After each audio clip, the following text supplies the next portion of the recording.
With that, we are in Toronto. I'd like to welcome Mark Crane, President of the Toronto Lawyers Association, to share some words of welcome with our plenary this morning.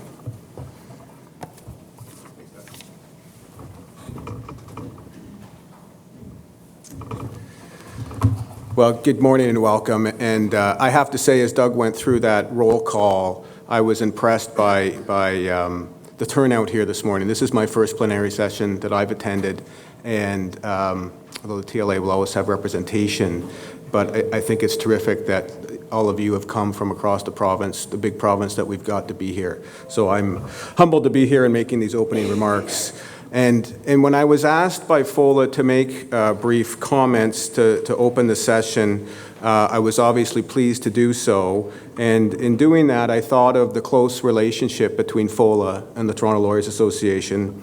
And in doing that, I reflected, I think, which maybe expands on what Doug just did, but it reflected on the breadth and the scope of FOLA's reach in our profession.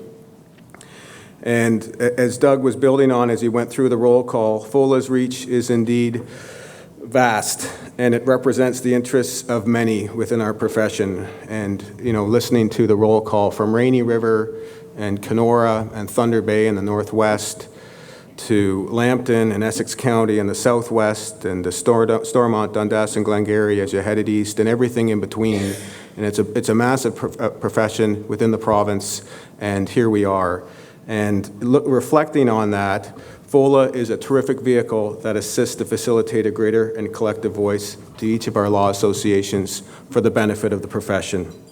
And indeed, FOLA is doing terrific work, both as a shareholder of Learn, but also advocating on behalf of its membership associations and the underlying lawyers that make up those members who make up your respective organizations, all for the benefit of the profession.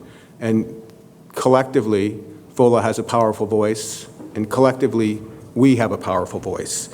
And speaking for myself, I've enjoyed and benefited from and been grateful for the close collaboration between FOLA and the Toronto Lawyers Association.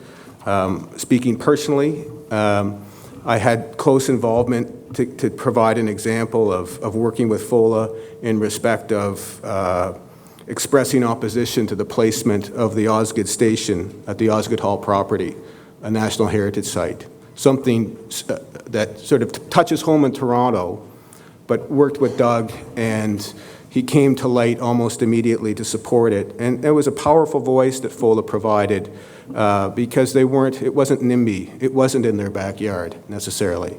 And while our efforts didn't win the day, we joined together for a collective cause, and we made our respective voices heard.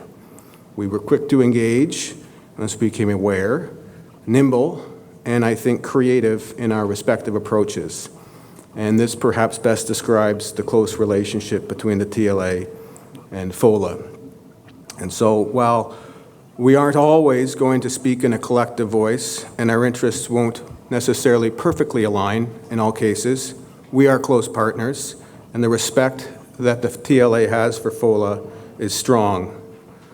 And as Doug mentioned a few minutes ago, the agenda that you have for this plenary session is impressive, and I think it underscores the impact and the reach that each of you have and your associations have within the profession. And, you know, I was at the University Club last night, as many of you were, and I listened to David Lametti comment on AI, and notwithstanding the importance or the growth of AI, the impact that, or the importance of the human element of kindness and empathy and judgment. And the themes of empathy and judgment have been themes that have been resonating, I think, within me and the TLA. I can tell you that when the TLA met with the Chief Justice of Ontario, his overriding comments to us were, you know, the importance of empathy and kindness. And we had Gloria Epstein was the award recipient at the Toronto Lawyers Association annual gala, and one of the key themes from her speech was kindness and empathy. And I would say in our meetings with the Treasurer, similar comments. And those are themes that will continue to resonate with me during my presidency of the Toronto Lawyers Association. And so while I think we need to be vigilant in representing the profession and advocating both for our clients, but for the profession. I think it needs to be done, particularly in this day and age, keeping in mind kindness and empathy. So with that, I want to thank you for giving me the opportunity to make these opening remarks, and I wish you a terrific plenary session.